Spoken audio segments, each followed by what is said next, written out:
नमस्कार दोस्तों, स्वागत है आप सभी का एक बार फिर से राजू सर के नाम से इंस्टीट्यूट चैनल के अंदर एमसीक्यू वीडियो की इस कड़ी के अंदर एक और नया वीडियो लेक्चर हम यहाँ पे लेके आए हैं। जैसा कि आप सभी को पता है एमपीसीएचओ का एग्जाम 26 और 27 मार्च को है। उस एग्जाम के पॉइंट ऑफ व्यू में कुछ important review, quick review session है ये यहाँ पे जो हम इन दिनों में पढ़ रहे हैं। एमपीसीएचओ का एग्जाम बहुत ही इंपॉर्टेंट कंसेप्चुअल एग्जाम जो अभी होने वाला है उसके टारगेट करते हुए हम यहाँ पे पढ़ रहे हैं कुछ important quick reviews according to the MPCHO exam. तो शुरुआत करते हैं एक बेहतरीन वीडियो सेशन की। आप लोगों से गुजारिश, फटाफट से वीडियो को लाइक और शेयर करना बिल्कुल ना भूलें। सबसे इंपॉर्टेंट बात, नोबल नर्सिंग इंस्टीट्यूट शुरू करने से पहले एक छोटी सी इंफॉर्मेशन दूंगा आपको।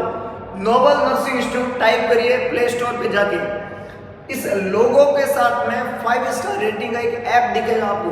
ये ऐप है नोबल नर्सिंग इंस्टीट्यूट का ऐप। इस ऐप को आज ही इंस्टॉल कर दीजिए और ये ऐप जो है बहुत ही इंपॉर्टेंट रहेगा फ्यूचर एग्जाम के लिए।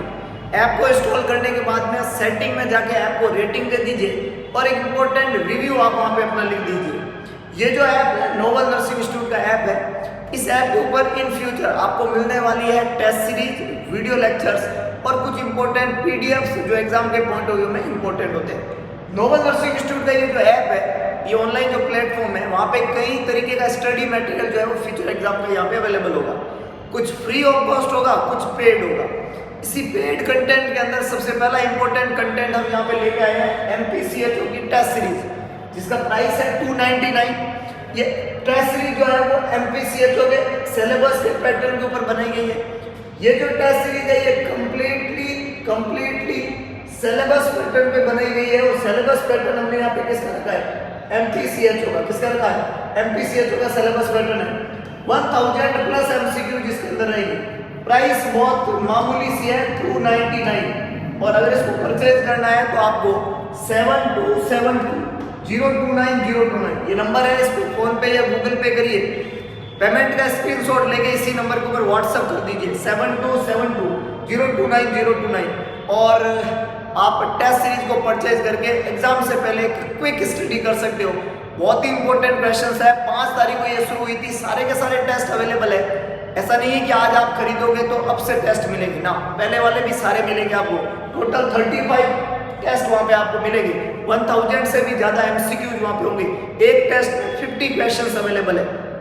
अगर आप 35 को 50 से मल्टीप्लाई करो तो 1500 से भी ज़्यादा एमसीक्यूज वहाँ पे बनते हैं। ये सारे के सारे अवेलेबल है। आज ही अप्रोच करिए और अपने उज्जवल भविष्य, एमपीसीएचओ के एग्जाम में उज्जवल भविष्य को बनाने की कोशिश करिए।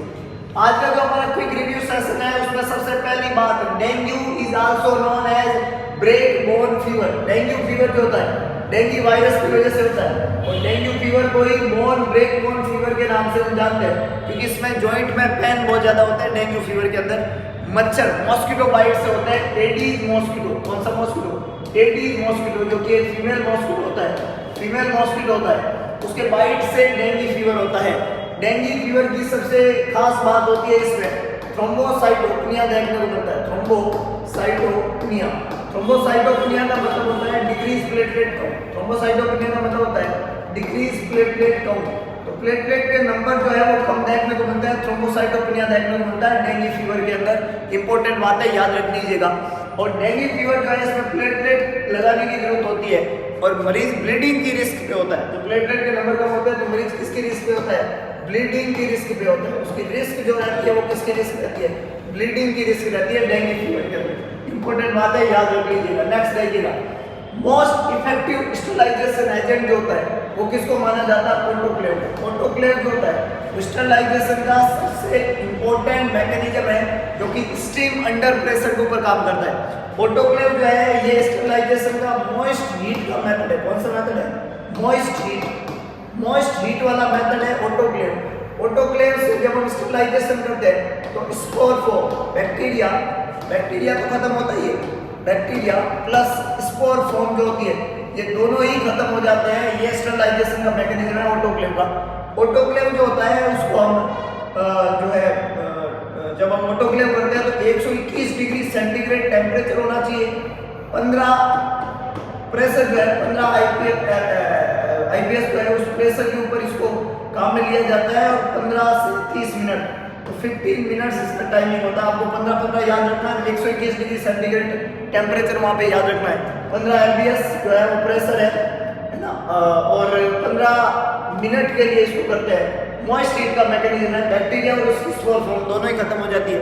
ऑटोक्लेव, हॉस्पिटल के अंदर सर्जिकल कोई भी इंस्ट्रूमेंट होते हैं उन सबको ऑटोक्लेव किया जाता है। स्टरलाइजेशन के अलग अलग मेथड है, उसमें ये सबसे अच्छा मेथड जाना जाता है ऑटोक्लेव। इंपॉर्टेंट बात। नेक्स्ट देखिएगा, best method to prevent nosocomial infection is hand washing. Important बात है, नोजोकोमियल इन्फेक्शन को रोकने का सबसे आसान तरीका होता है हैंड हाइजीन या हैंड वॉशिंग। हैंड वॉशिंग जो होती है इसमें 7 स्टेप होते हैं। कितने स्टेप होते हैं? 7 स्टेप होते हैं। 5 मूवमेंट पे हैंड वॉशिंग करते हैं। WHO के अकॉर्डिंग हैंड वॉशिंग के अंदर 7 स्टेप होते हैं और 5 मूवमेंट पे हैंड वॉश करते हैं। और ये जो मूवमेंट है हैंड वॉशिंग के, वो 2 बिफोर है और 3 आफ्टर है। बिफोर वाले कौन से है? Before touching to the patient, patient को टच करने से पहले हैंड वॉश कर दो। दूसरा है बिफोर प्रोवाइडिंग या कैरिड आउट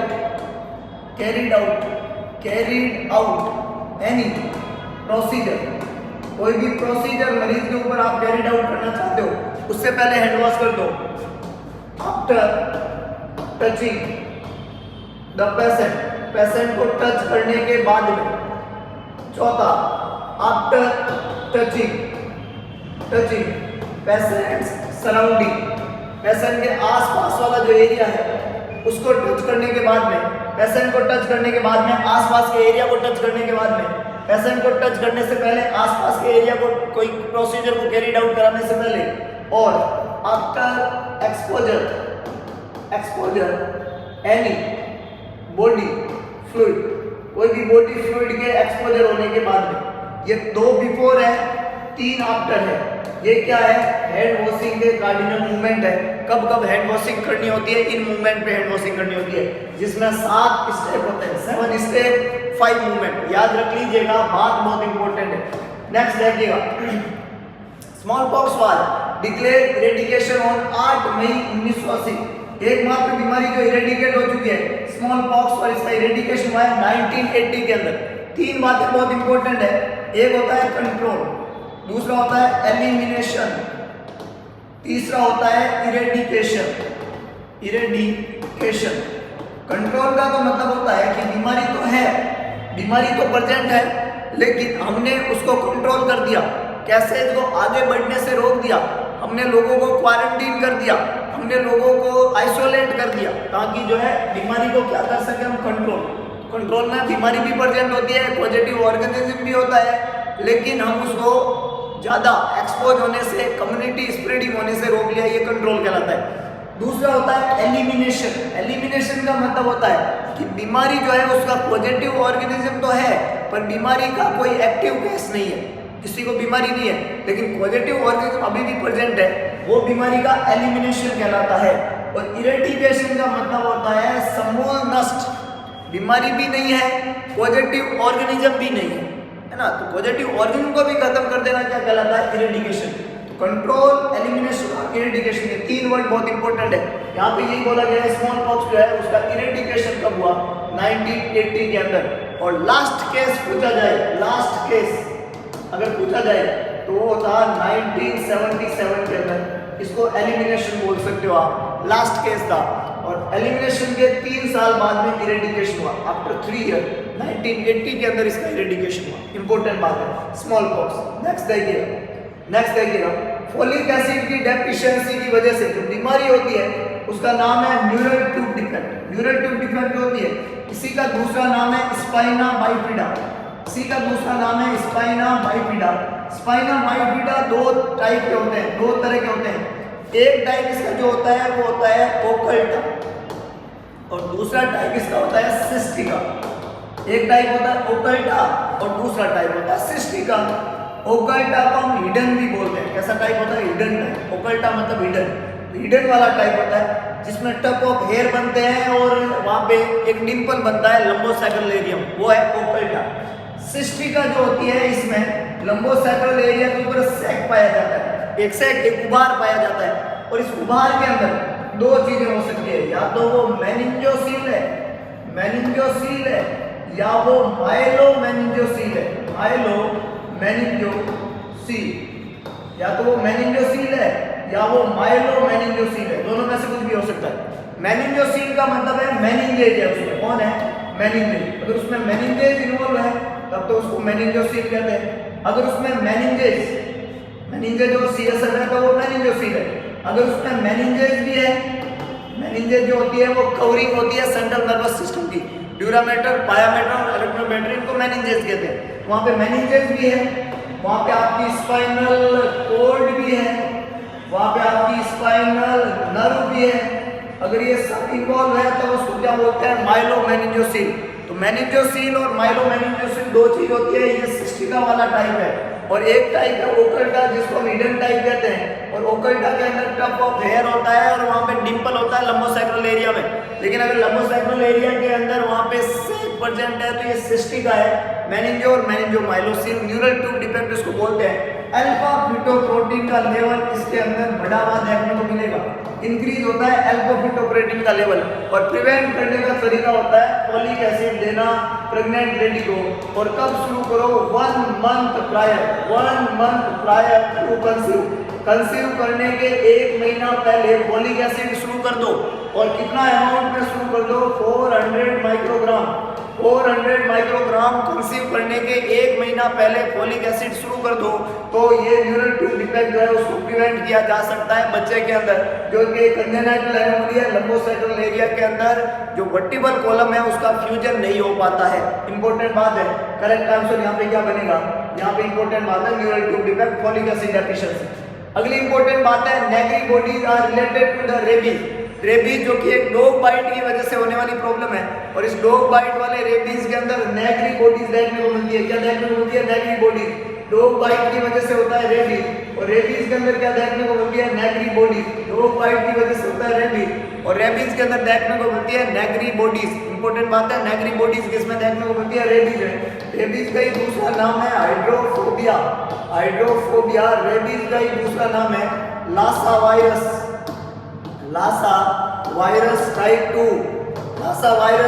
2 होता है। और ये एक आरएनए वायरस है। ऐसा वायरस है, आरएनए वायरस है, लासा वायरस टाइप 2 है। हाइड्रोफोबिया रेबीज को ही बोलते हैं। 10 दिन तक बच्चे को कुत्ते को ऑब्जर्व करते हैं। और रैट एंड ह्यूमन, इनके बाइट से रेबीज नहीं होता है। रैट और ह्यूमन के बाइट से रेबीज नहीं होता है। एनिमल बाइट कोई भी दूसरा हो तो उससे रेबीज होने की संभावना होती है। प्री एक्सपोजर और पोस्ट एक्सपोजर प्रोफाइलैक्सिस वैक्सीनेशन किया जाता है रेबीज के अंदर। रेबीज जो होता है वो उसमें नेग्री बॉडीज देखने को मिलती है। इंपॉर्टेंट बात है। नेक्स्ट देखिएगा इंपॉर्टेंट चीजें सारी की सारी याद रखिएगा, सारी की सारी इंपॉर्टेंट चीजें। अगली बात बोली जा रही है, malaria is caused by A Plasmodium. Malaria का पॉजिटिव ऑर्गन होता है प्लाज्मोडियम के द्वारा मलेरिया फैलता है। मलेरिया 4 तरीके का होता है, वाइवक्स, फाल्सीपेरम, 2 इंपॉर्टेंट इसके टाइप है। और फाल्सीपेरम को ही सेरिब्रल मलेरिया बोलते हैं। मलेरिया की ड्रग ऑफ चॉइस क्लोरोक्विन को माना जाता है। क्विनिन भी यूज की जाती है। एंटी ट्यूबरकुलर ड्रग जो है, ऑप्टिक न्यूराइटिस करने वाली एंटी ट्यूबरकुलर ड्रग कौन सी होती है? इथाम्बुटोल जो दवाई होती है, इथाम्बुटोल, जो कि एक बैक्टीरियोस्टैटिक है, एकमात्र एंटी ट्यूबरकुलर जो बैक्टीरियोस्टैटिक एक्शन देती है वो इथाम्बुटोल एक बैक्टीरियोस्टैटिक एंटी ट्यूबरकुलर ड्रग है। और इथाम्बुटोल दवाई क्या करती है? ऑप्टिक न्यूराइटिस करती है।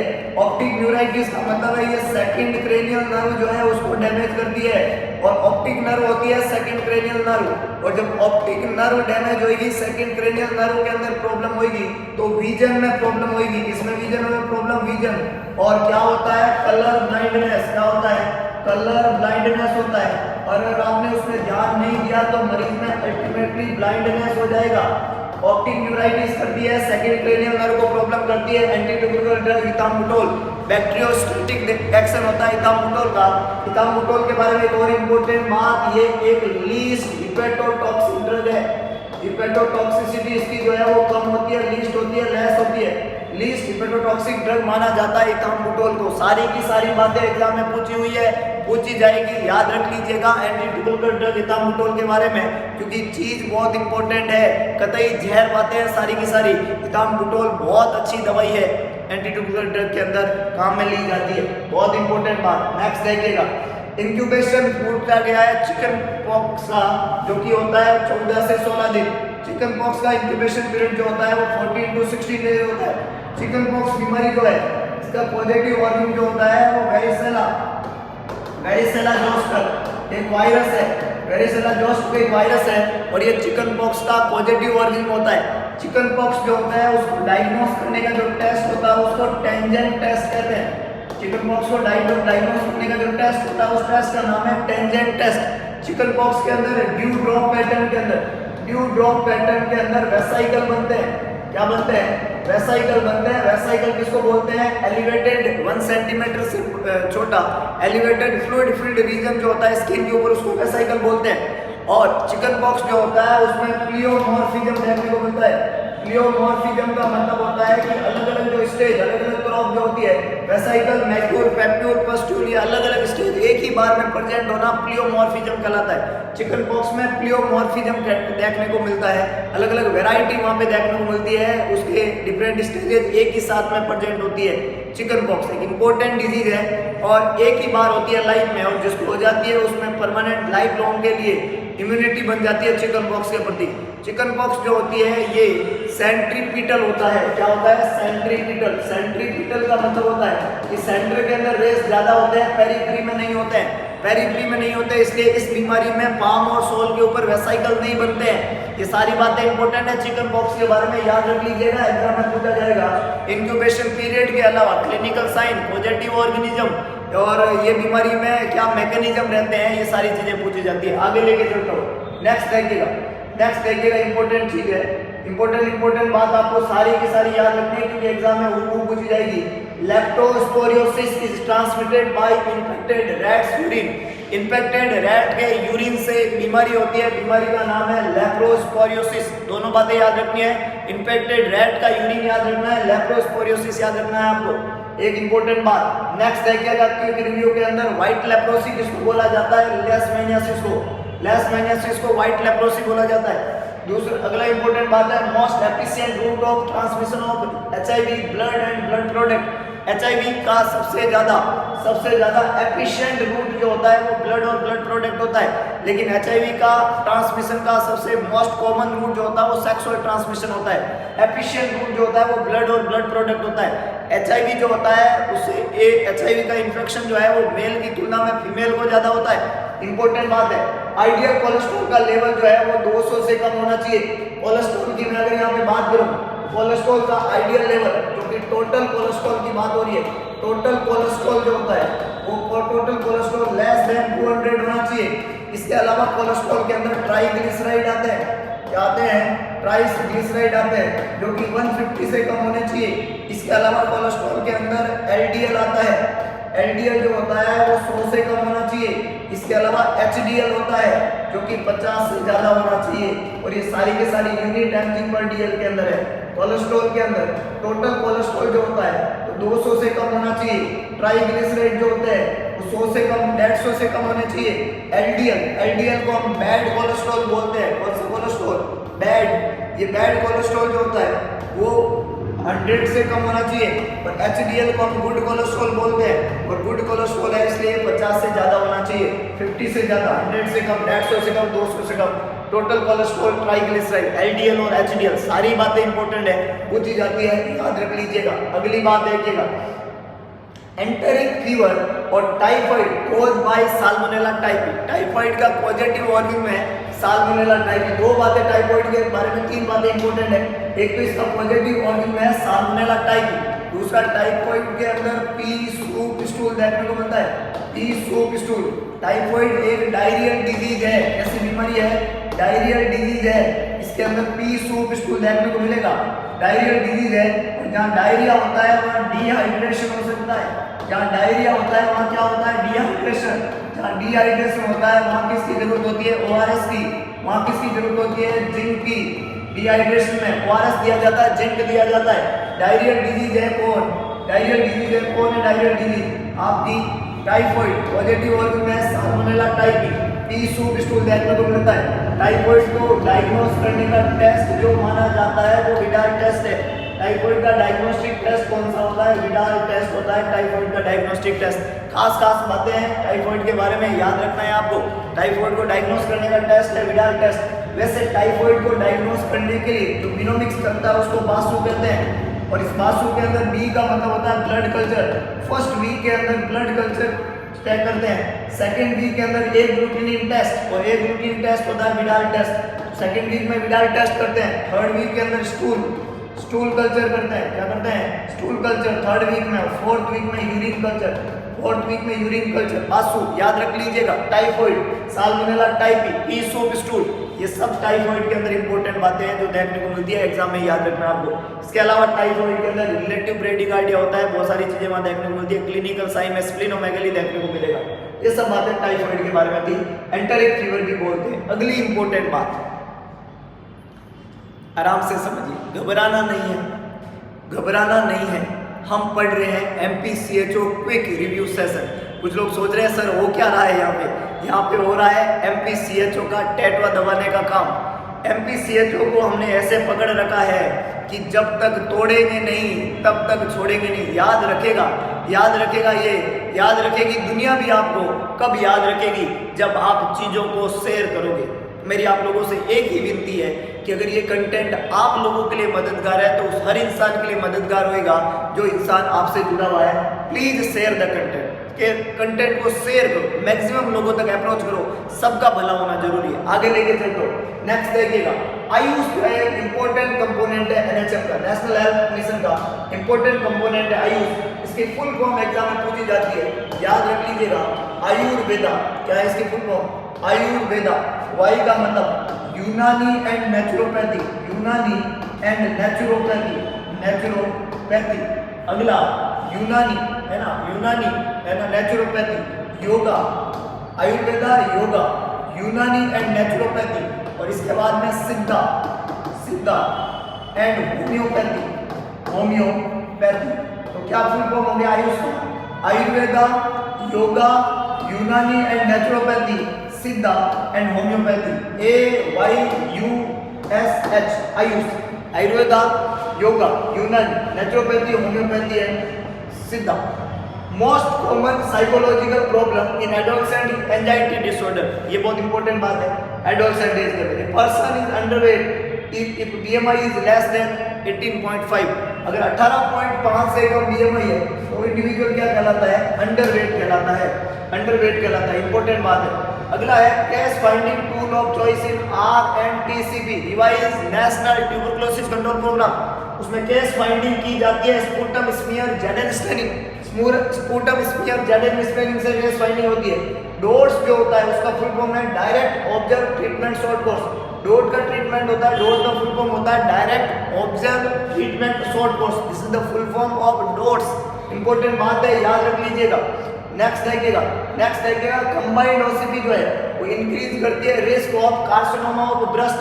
कंबाइंड OCP जब देते हैं, ओरल कॉन्ट्रासेप्टिव पिल देते हैं, माला N माला D दी जाती है, उससे रिस्क बढ़ती है। किसकी रिस्क बढ़ती है? कार्सिनोमा ऑफ ब्रेस्ट की। उससे रिस्क बढ़ती है सर्वाइकल कैंसर की। इंपॉर्टेंट बात है। वर्ल्ड का ग्रेटेस्ट पब्लिक हेल्थ टूल जो है वो इम्यूनाइजेशन को माना जाता है। पब्लिक हेल्थ टूल सबसे बड़ा ग्रेटेस्ट पब्लिक हेल्थ टूल जो है वो इम्यूनाइजेशन को माना जाएगा। अगली इंपॉर्टेंट बात है, एक कम्युनिटी डेवलप ब्लॉक जो है पॉपुलेशन पे होता है 1 लाख पॉपुलेशन या 100 विलेज पे बनता है ब्लॉक। एक कम्युनिटी डेवलपमेंट ब्लॉक जो होता है वो बनता है 1 लाख या 100 विलेज के ऊपर। Population 1 lakh, village 100। Most abundant haemoglobin जो ब्रेस्ट मिल्क में होता है उसको IgA के नाम से जानते हैं, है ना। मोस्ट एबंडेंट हीमोग्लोबिन जो ब्रेस्ट मिल्क में होता है उसको IgA माना जाता है। IgG वो हीमोग्लोबिन है जो प्लासेंटा को क्रॉस करता है। किसको क्रॉस करता है? प्लासेंटा को क्रॉस करता है। क्या बोलते हैं उसको? IgG। IgA किसमें ज्यादा होता है? ब्रेस्ट मिल्क में। IgG किसको क्रॉस कर सकता है? प्लासेंटा को। इंपॉर्टेंट बातें दोनों ही याद रख लीजिएगा। अगली इंपॉर्टेंट बात, मोस्ट सेंसिटिव इंडिकेटर जो ग्रोथ का होता है चिल्ड्रन के अंदर, उसको वजन माना जाता है। वेट जो होता है वो मोस्ट इंपॉर्टेंट इंडिकेटर है ग्रोथ का, वजन, वेट। और वेट मर्द के समय होता है 2.5 to 3.5 kg। एवरेज वेट जो होता है वो 2 2.8 kg होता है। जन्म के समय वजन जो होता है वो 2.5 to 3.5 kg होता है। एवरेज बर्थ वेट जो होता है वो 2.8 kg होता है। वेट जो होता है वो डबल हो जाता है, वेट जो है वो डबल हो जाता है 5 से 6 महीने में, और वेट जो है वो ट्रिपल हो जाता है 1 साल की उम्र में। 1 ईयर की एज पे ट्रिपल हो जाएगा, 5 से 6 महीने में वजन डबल हो जाता है। अगर जन्म के समय 3 किलो था, बर्थ के समय 3 किलो था, तो 5 महीने की उम्र में 10 किलो 6 किलो हो जाएगा, और 1 साल की उम्र में 9 किलो हो जाएगा। वजन डबल और ट्रिपल, 5 से 6 महीने पे डबल और 1 साल पे ट्रिपल हो जाता है वजन। इंपॉर्टेंट बात है, याद रख लीजिएगा। इसके अलावा वेट जो न्यूबॉर्न का ट्रिपल होता है 1 साल पे, अभी हमने पढ़ ही लिया है। आईक्यू का जो फॉर्मूला है, बहुत इंपॉर्टेंट बात है, आईक्यू का जो फॉर्मूला है वो फॉर्मूला है mental as upon chronological age into 100, और ये दिया था बिनट में। बिनट नाम के भाई साहब थे, उन्होंने आईक्यू का फॉर्मूला दिया, और बिनट ने आईक्यू का फॉर्मूला दिया mental as upon chronological age into 100, mental as upon chronological age into 100, ये फॉर्मूला है आईक्यू का जो बिनट ने दिया था। अब मान लो किसी की मेंटल एज है 10 साल और वास्तव में 10 साल का आदमी, तो उसका हम आईक्यू निकालेंगे तो उसका आईक्यू आएगा 100, और नॉर्मल आईक्यू होता है 90 to 110, 90 से 110, मतलब ये नॉर्मल आईक्यू की कैटेगरी है। 90, 100 और 110। अगर आईक्यू जो है वो लेस देन 70 होता है उसको अपन मेंटल रिटार्डेशन कहते हैं। अगर आईक्यू लेस देन 70 होता है उसको मेंटल रिटार्डेशन कहते हैं। आईक्यू 70 से 90 के बीच में है वो बॉर्डर लाइन आईक्यू कहलाता है। 70 से कम है मेंटली रिटार्डेड है, और अगर ये 110 से ज़्यादा है उसको गुड बेबी बोलते हैं। 120 से ज़्यादा है वो वेरी गुड बेबी है, 130 से ज़्यादा है वो एक्सीलेंट बेबी है, 140 से ज़्यादा है वो जीनियस बच्चा कहलाता है, 70 से कम है उसको मेंटली रिटार्ड बोलते हैं। इंपॉर्टेंट बात है, सारी की सारी याद रख लीजिए, याद रख लीजिएगा। नेक्स्ट देखिएगा, अगली इंपॉर्टेंट बात है mental retardation if IQ less than 70। अभी हमने बात किया नॉर्मल आईक्यू 90 से 109 110 होता है, ये नॉर्मल आईक्यू है। Most common complication of mumps disease is aseptic meningitis. Important बात है, याद रखिएगा। मम्स जो है एक वायरल डिजीज है जो कि मिक्सो वायरस की वजह से होती है। किसकी वजह से होती है? मिक्सो वायरस की वजह से होती है। और मम्स बीमारी को मिक्सो वायरस पैरोटिडाइटिस के नाम से जानते हैं। पैरोटिड ग्लैंड का इन्फ्लामेशन पैरोटिडाइटिस कहलाता है, और पैरोटिड ग्लैंड का इन्फ्लामेशन होता है मम्स के अंदर। पैरोटिड ग्लैंड जो है वो ईयर के नीचे वाली ग्लैंड होती है, डबल होती है, 2 होती है, सलाइवरी ग्लैंड है। इनका एनलार्जमेंट, इनका सूजन आ जाती है जब मम्स होता है, और मम्स में पैरोटिड ग्लैंड का इन्फ्लामेशन होता है। इस मम्स का मोस्ट कॉमन कॉम्प्लिकेशन आपको पूछा जाएगा तो जवाब है aseptic meningitis. Aseptic meningitis mumps का मोस्ट कॉमन कॉम्प्लिकेशन होता है। अगर आपको पूछा जाए एडोलसेंट एज के अंदर मम्स का कॉम्प्लिकेशन क्या रहता है, तो अगर मेल एडोलसेंट है तो उसमें हो जाता है ओरकाइटिस। क्या हो जाता है? ओरकाइटिस। और अगर फीमेल एडोलसेंट है उसके अंदर हो जाएगा ओफराइटिस और ओरकाइटिस जो है ये दोनों ही कॉम्प्लिकेशन है मम्स के एडोलसेंट एज के अंदर। मोस्ट कॉमन कॉम्प्लिकेशन मम्स का होता है एसेप्टिक मेनिंजाइटिस। ये दोनों ही बातें आपको मोस्ट कॉमनली याद रखनी है यहाँ पे मम्स के बारे में। अगली इंपॉर्टेंट बात है कि CPHC stand for comprehensive primary health care services. CPHC comprehensive primary health care services, CPHC का फुल फॉर्म है यहाँ पे। अगला है exclusive breast feeding is recommended up to 6 month. 6 महीने तक बेबी को एक्सक्लूसिव ब्रेस्ट फीडिंग करानी होती है। ये बात यूनिवर्सल बात है, इंपॉर्टेंट बात है। डेंगू जो है due to the dengue virus और फ्लेवी वायरस की वजह से होता है। इसको बोन ब्रेक फीवर के नाम से भी जानते हैं। ह्यूमन एनाटॉमिकल वेस्ट जो होता है वो हमेशा येलो बैग के अंदर डालते हैं। येलो बैग में ह्यूमन एनाटॉमिकल वेस्ट जाता है। जितनी भी ड्रेसिंग्स होती है जो ब्लड से छपी हुई होती है वो सारी येलो बैग के अंदर जाएगी। रेड बैग के अंदर जितने भी प्लास्टिक्स होते हैं, ग्लव्स होते हैं, वो सारे रेड बैग के अंदर जाते हैं। और ग्रीन बैग के अंदर जो भी आपका वेस्ट होता है, जो भी आपके रेपर्स होते हैं, खाली जो पैकेट होता है उनको हम ग्रीन के अंदर डालते हैं। 3 वेस्ट जो है बायो वेस्ट, मेडिकल की कोडिंग, कलर कोडिंग याद रखनी है। कलर कोड जो पर्सन को दिया जाता है, फर्स्ट प्रेफरेंस जो होती है वो डिजास्टर में ट्राइएज जो होती है उसमें रेड कलर को, डिजास्टर हो ट्राइएज हो तो रेड कलर, जिसको सांस की प्रॉब्लम है, जो मरीज बहुत ज़्यादा सीरियस है, उसको रेड कैटेगरी में फर्स्ट प्रायोरिटी देते हैं। बहुत इंपॉर्टेंट बात है। लीस्ट प्रायोरिटी हमेशा ब्लैक कलर को देते हैं। जो एक्सपायर हो चुका है, जिसकी डेथ हो चुकी है, उसको ब्लैक में काउंट करते हैं और उसको सबसे लीस्ट प्रायोरिटी दी जाती है ट्राइएज के अंदर। Sickness benefit under ESI act 1948 जो है वो 91 डेज का होता है। सिकनेस बेनिफिट जो होता है शुक्राणु दिन का आप ले सकते हो ESI एक्ट के अनुसार 91 डेज का होता है sickness benefit. Bagassosis occur with exposure of bag cells that is sugar cane. Bagassosis ये पूछा हुआ सवाल है, शुगर कैन या शुगर कैन फाइबर से क्या होता है?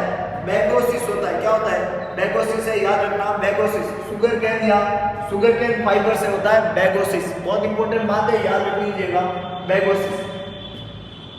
सिलिकोसिस सिलिका से होता है, बाइसिनोसिस कॉटन डस्ट से होता है। एक्सपोजर टू कॉटन डस्ट बाइसिनोसिस होता है, ये देखो आ गया। कॉटन डस्ट से अगर आपका एक्सपोजर हो तो क्या होता है? बाइसिनोसिस होता है। और Monday fever, Monday sickness associated with byssinosis. Byssinosis का ही दूसरा नाम है मंडे फीवर या मंडे सिकनेस। ये बाइसिनोसिस के साथ में एसोसिएटेड है, byssinosis, Monday fever, Monday sickness. Most common heavy metal poisoning जो होती है वर्ल्ड के अंदर वो लेड पॉइजनिंग है। Most common heavy metal poisoning पूरे वर्ल्ड के अंदर जो होती है वो कौन सी होती है? Lead poisoning. इंपॉर्टेंट बात है, याद रखिएगा। इबोला डिजीज जो है वो इबोला वायरस की वजह से होता है। इबोला डिजीज होती है इबोला वायरस की वजह से होती है, याद रख लीजिएगा। Protein deficiency can cause kwashiorkor disease in children and marasmus disease related to the energy deficiency in children. Children में दो बीमारी होती है, एक बीमारी है क्वाशियोकोर और दूसरी बीमारी है मेरास्मस। ये दोनों ही न्यूट्रिशनल डेफिशिएंसी डिजीज होती है। क्वाशियोकोर में ज्यादा कम क्या होता है? प्रोटीन। ज्यादा कम क्या होता है? प्रोटीन। मेरास्मस के अंदर ज्यादा क्या कम होता है? Carbohydrate, energy. प्रोटीन भी होता है लेकिन कार्बोहाइड्रेट ज्यादा कम होता है। और प्रोटीन की डेफिशिएंसी की वजह से क्वाशियोकोर वाले बच्चे के अंदर एडिमा होता है। बॉडी में क्या होता है? एडिमा होता है। यहाँ पे एडिमा जो है वो एब्सेंट रहता है।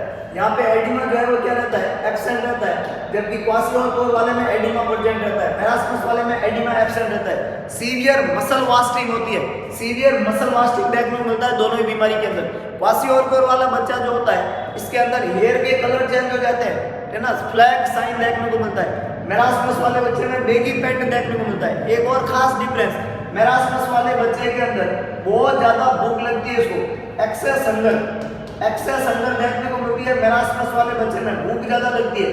क्वाशियोकोर वाला जो बच्चा होता है इसमें लॉस ऑफ एपेटाइट होता है, लॉस ऑफ एपेटाइट जिसको मेनोरेक्सिया कहते हैं, ये देखने को मिलता है क्वाशियोकोर के अंदर। दोनों ही बातें याद रखनी है, कतई जहर बातें याद रख लीजिएगा मेरे शेरों।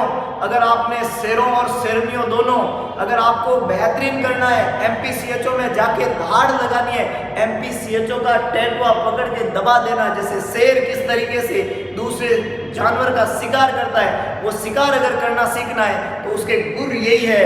इस शिकार के अंदर काम आने वाले तीर यही है। टेटुआ दबाने के लिए इंपॉर्टेंट पुदीना यही है। भर के ले जाइएगा साथ में और MPCHO का टेटुआ दबा दीजिएगा। आगे लेके चलता हूँ, कई सारे गुर है, 1 बाय 1 बताते रहेंगे। नेक्स्ट देखिएगा, अगली इंपॉर्टेंट बात देखिएगा। स्कर्वी एक बीमारी है जो विटामिन सी की डेफिशिएंसी से होती है। एक बीमारी है जो विटामिन सी की डेफिशिएंसी से होती है और विटामिन सी को एस्कॉर्बिक एसिड के नाम से जाना जाता है। विटामिन सी को एस्कॉर्बिक एसिड के नाम से जाना जाता है। बेरी एक बीमारी है जो विटामिन B1 की कमी से होती है। बेरी एक बीमारी है जो विटामिन B1 की कमी से होती है। B1 है लेकिन बेरी 2 है, और 2 इसलिए है क्योंकि ये 2 तरह की होती है, ड्राई और वेट। एक बेरी होती है ड्राई बेरी जिसके अंदर साइन आते हैं नर्वस सिस्टम के। एक बेरी होती है वेट बेरी जिसमें साइन आते हैं कार्डियोवैस्कुलर सिस्टम के। बेरी विटामिन B1 की कमी से होती है और विटामिन B1 को थायामीन बोलते हैं। क्या बोलते हैं? थायामीन बोलते हैं। क्या बोलते हैं शेरों? थायामीन बोलते हैं विटामिन B1 को। विटामिन C को क्या बोलते हैं? एस्कॉर्बिक एसिड बोलते हैं। विटामिन B1 को थायामीन बोलते हैं। विटामिन B1 को थायामीन, बहुत बढ़िया, B1 को थायामीन कहते हैं। ये इंपॉर्टेंट बात है। बाइसिनोसिस अभी हमने पढ़ा, कॉटन फाइबर से होता है, इसको मंडे फीवर के नाम से भी जानते हैं। और एंथ्रेकोसिस जो होता है वो एक्सपोजर टू कोल्ड डस्ट से एक्सपोजर होता है, उसको एंथ्रेकोसिस के नाम से जानते हैं। ये बात बहुत इंपॉर्टेंट है, पूछी जा सकती है। Coal dust, anthracosis, coal dust जो होता है anthracosis cause by coal dust. Important बात है, याद रख लीजिएगा। अगली इंपॉर्टेंट बात बता रहा हूँ, most common blood group Indian population में ब्लड ग्रुप O होता है। एक PSC की पॉपुलेशन प्लेन के अंदर 30,000 और ट्राइबल या हिली एरिया के अंदर जो है वो 50,000 होती है, 20,000 होती है। और प्लेन एरिया में 30,000 और हिली एरिया में 20,000 पे एक PSC होती है। फादर ऑफ मॉडर्न एपिडेमियोलॉजी जो है वो जॉन स्नो को बोलते हैं। पूछा हुआ सवाल है, पूछा जाएगा, याद रख लीजिएगा। मॉडर्न एपिडेमियोलॉजी का फादर है Jon Snow. Most common cause of neonatal mortality rate in India is always prematurity and low birth weight baby. अगली इंपॉर्टेंट बात है, टिटनस को क्लोस्ट्रिडियम टिटनी के द्वारा होने वाली बीमारी है टिटनस। 8th डे डिजीज बोलते हैं इसको, क्या बोलते हैं? क्लोस्ट्रिडियम टिटनी से होती है टिटनस। पॉजिटिव और में बैक्टीरिया है ये, मोस्ट हीट स्टेबल बैक्टीरिया है क्लोस्ट्रिडियम टिटनी। 8th डे डिजीज बोलते हैं इसको, 8वें दिन की बीमारी 8th डे डिजीज बोलते हैं। टिटनस बीमारी को 8th डे डिजीज बोलते हैं। टिटनस जो बीमारी होती है क्लोस्ट्रिडियम टिटनी के द्वारा होती है और ये एक बैक्टीरियल डिजीज है। कैसी बीमारी है? बैक्टीरियल डिजीज है। 8th डे डिजीज है, क्लोस्ट्रिडियम टिटनी की वजह से होती है। मोस्ट हीट स्टेबल बैक्टीरिया होता है क्लोस्ट्रिडियम टिटनी। इसके अलावा एक और इम्पोर्टेंट बात टिटनस डिजीज के बारे में कि ये जो टिटनस बीमारी होती है, इस बीमारी के प्रिवेंशन के लिए टिटनस टॉक्सोइड वैक्सीन काम में लिया जाता है। Tetanus toxoid. और टिटनस टॉक्सोइड एकमात्र वैक्सीन है जो कब लगाते हैं? प्रेगनेंसी के अंदर। एकमात्र वैक्सीन है जो कब लगाते हैं? प्रेगनेंसी के अंदर लगाते हैं टिटनस टॉक्सोइड वैक्सीन। एकमात्र वैक्सीन जो प्रेगनेंसी में यूज होता है, टिटनस टॉक्सोइड इसका नाम है। इंपॉर्टेंट बातें सारी की सारी याद रख लीजिएगा। नेक्स्ट देखिएगा, rubella is known as third day measles. Rubella को बोला जाता है थर्ड डे मीजल्स। और MPW मल्टीपर्पज वर्कर जो है वो लोकेटेड होते हैं सब सेंटर लेवल पे। अगली इंपॉर्टेंट बात है, एक अर्बन एरिया में PSC की पॉपुलेशन होती है 30,000 और हिली एरिया में 20,000 होती है। ट्राइबल और हिली एरिया में 20,000 पे एक PSC होती है। अर्बन एरिया या प्लेन एरिया के अंदर 30,000 के ऊपर एक PSC देखने को मिलती है। किट बी जो है उसको सब सेंटर पे रखा जाता है। किट बी को सब सेंटर पे रखते हैं। इंपॉर्टेंट बात है, याद रखिएगा। Weight of a non pregnant uterus is approximately 60 gram. Quarantine जो है वो पहले यूज किया गया था प्लेग डिजीज के लिए। क्वारंटीन वर्ड सबसे पहले प्लेग डिजीज के लिए यूज किया गया था। आजकल क्वारंटीन वर्ड यूज किया जाता है कोरोना के लिए। इंपॉर्टेंट बात है, मीजल्स बीमारी जो है उसका पॉजिटिव ऑर्गन है पैरामिक्सो वायरस जो एक RNA वायरस है। वजन की बात करूं यूट्रस की तो प्रेगनेंसी के दौरान ये 900 ग्राम का हो जाता है, जबकि नॉन प्रेग्नेंट में ये 60 ग्राम का रहता है। यूट्रस का वजन नॉन प्रेग्नेंट में 60 ग्राम होता है, प्रेगनेंसी में इसका वजन 900 ग्राम हो जाता है। Hospice is for old and terminal ill patient के लिए जो केयर दी जाती है होस्पाइस केयर कहलाती है।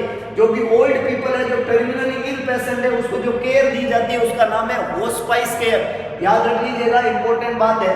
मिनिमम नंबर ऑफ बेड जो CSC पे होते हैं वो 30 बेड होते हैं, 30 बेड CSC पे minimum number of bed. A sub centre is backward area is for 3000 population और population covered by PSC in tribal area is 20,000। अभी हमने बात की पहली रेफरल लेवल की सेकेंडरी लेवल ऑफ केयर कहलाती है। और आशा जो है वो लोकेटेड या पोस्टेड होती है विलेज लेवल पे। आशा जो है accredited social health activist village level पे पोस्टेड होती है। फीमेल मल्टीपर्पज वर्कर जो होता है वो 5,000 की पॉपुलेशन के ऊपर पाया जाता है। फीमेल मल्टीपर्पज वर्कर 5,000 की पॉपुलेशन है। टोटल पॉपुलेशन जो CHC कवर करता है 80,000 हिली एरिया के अंदर और 1,20,000 ट्राइबल प्लेन एरिया के अंदर।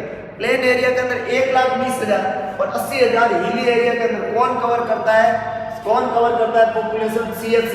3 चीजें याद रख लीजिएगा यहाँ पे, और वो 3 चीजें कौन सी है? एक होती है आपकी सब सेंटर, एक होता है आपका PHC, एक होता है आपका CHC। सब सेंटर जो है वो 3,000 और 5,000, 3,000 और 5,000। अगर प्लेन एरिया है हिली एरिया तो 3,000, प्लेन एरिया तो 5,000। PHC की मैं बात करूं तो PHC की बात के अंदर 20,000 और 30,000, 20,000 और 30,000। CHC की मैं बात करूं 80,000 और 1,20,000। ये बात हो रही है प्लेन और हिली एरिया की, है ना। ये सारे आगे वाले एरिया हिली एरिया में पॉपुलेशन है, ये प्लेन एरिया में। मतलब इतनी पॉपुलेशन के ऊपर एक सब सेंटर, एक PSC और एक CSC होएगा, प्लेन और हिली एरिया। इंपॉर्टेंट बात है, याद रख लीजिएगा। आगे लेके चलता हूँ। नेक्स्ट देखिएगा, chicken pox is caused by varicella zoster, the positive organ for chicken pox. अगली इंपॉर्टेंट बात देखिएगा, बुल नेक अपीयरेंस देखने को मिलती है डिप्थीरिया डिजीज के अंदर। डिप्थीरिया बीमारी वर्नी बैक्टीरियम डिप्थीरिया इसका पॉजिटिव ऑर्गन में बुल नेक देखने को मिलती है। स्यूडो मेम्ब्रेन बनती है ओरल एरिया के अंदर, थ्रोट के अंदर स्यूडो मेम्ब्रेन बुल नेक। अगला है एमाइनो सिंथेसिस प्रोसीजर जो है वो 15 वीक की प्रेगनेंसी में किया जाता है डायग्नोज करने के लिए down syndrome open neural tube defect को।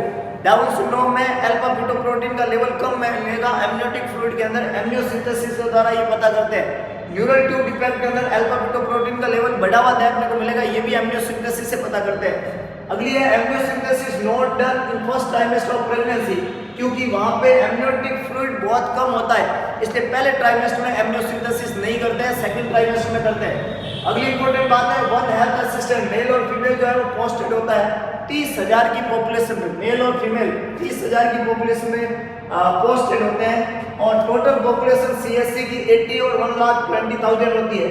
एक विलेज हेल्थ गाइड जो है वो 1,000 की पॉपुलेशन में होता है और एक हेल्थ असिस्टेंट जो होता है वो 30,000 की पॉपुलेशन होता है, याद रख लीजिएगा। अगली इंपॉर्टेंट बात है वैक्सीन को स्टोर कर सकते हैं सब सेंटर पे एक दिन के लिए, सब सेंटर पे वैक्सीन को एक दिन के लिए स्टोर करते हैं। स्वाइन फ्लू जो है उसका कारण इन्फ्लुएंजा होता है और जो है H1N1 एक वायरस है, इन्फ्लुएंजा एक वायरस है, H1N1 इसका नाम है, स्वाइन फ्लू ये करता है और इसकी ड्रग ऑफ चॉइस होती है टेमीफ्लू या ओसेल्टामाविर। क्या होती है? ओसेल्टामाविर। इंपॉर्टेंट बात है, याद रखिएगा। टर्म वैक्सीनेशन जो है वो एडवर्ड जिनर ने दिया, एक वर्ड है टर्म वैक्सीनेशन, वो देने का श्रेय जाता है एडवर्ड जिनर को। किसको जाता है? एडवर्ड जिनर को। विलेज हेल्थ गाइड और आशा जो है वो काम करती है आईसीडीएस स्कीम के अंडर। किसके अंदर?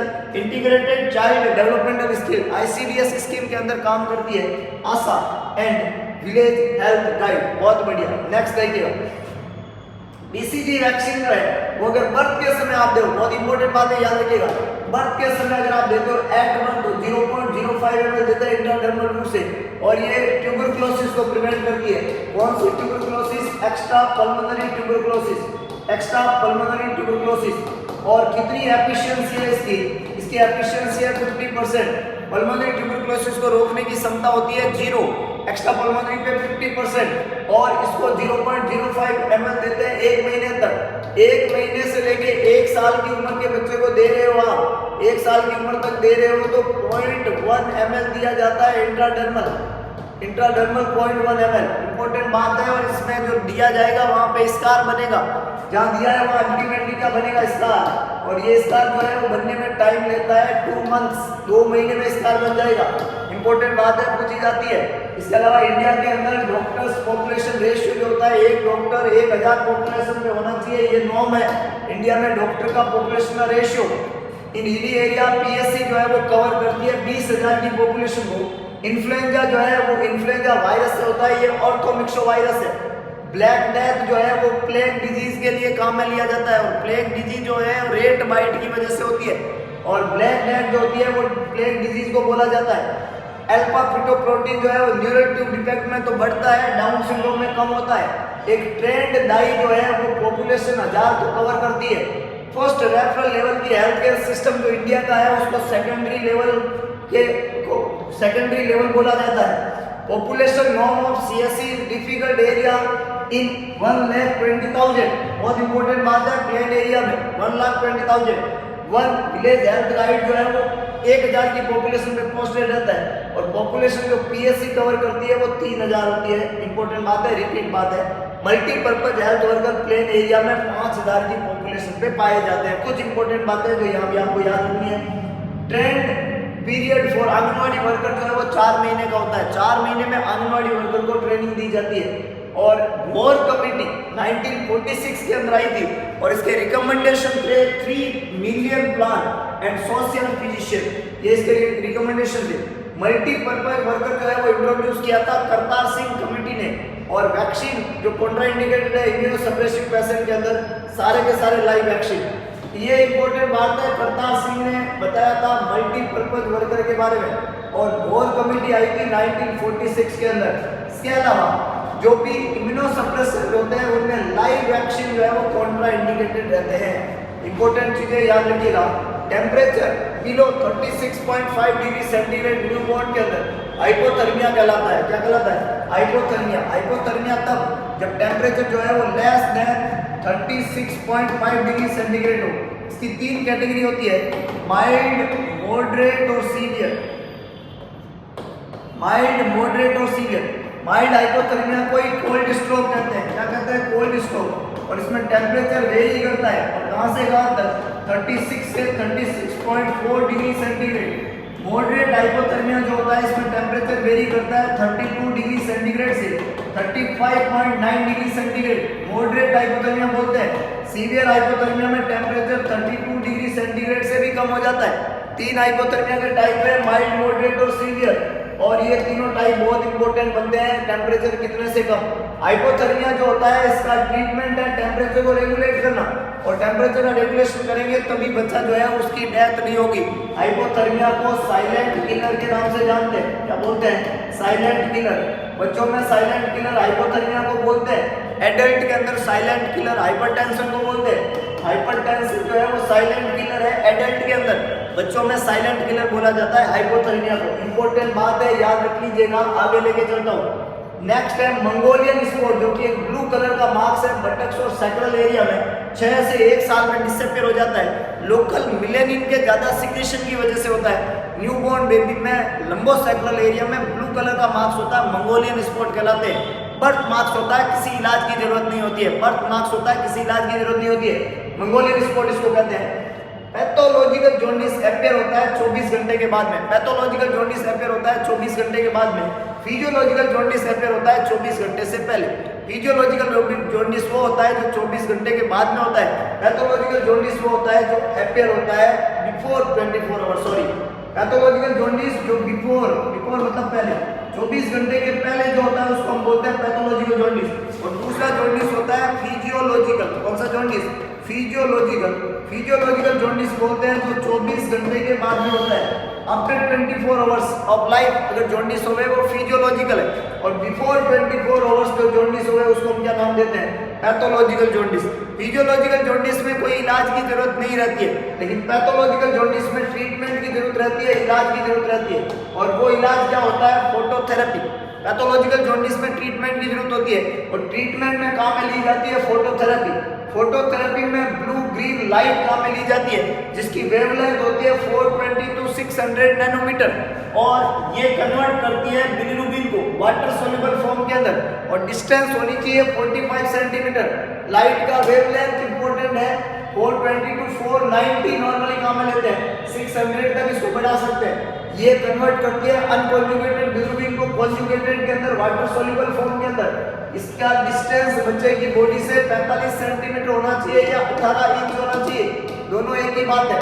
फोटोथेरेपी जो होती है ये देते समय बच्चे की आई शील्ड लगी होनी चाहिए, आंख को कवर करे ताकि रेटाइना का डैमेज नहीं हो, जेनिटल एरिया को कवर करे, जेनिटल डैमेज को प्रिवेंट करने के लिए मेल चाइल्ड के अंदर फोटोथेरेपी देते समय आई और जेनिटल एरिया कवर होने चाहिए। चेक करो बिलिरुबिन को हर 12 घंटे में जब फोटोथेरेपी चल रही है, टेम्परेचर को चेक करो, ब्रेस्ट फीडिंग कराते रहो, क्योंकि इसका मोस्ट कॉमन साइड इफेक्ट जो है वो डिहाइड्रेशन होता है, उसको प्रिवेंट करने के लिए ब्रेस्ट फीडिंग कराओ, टेम्परेचर चेक करते रहो।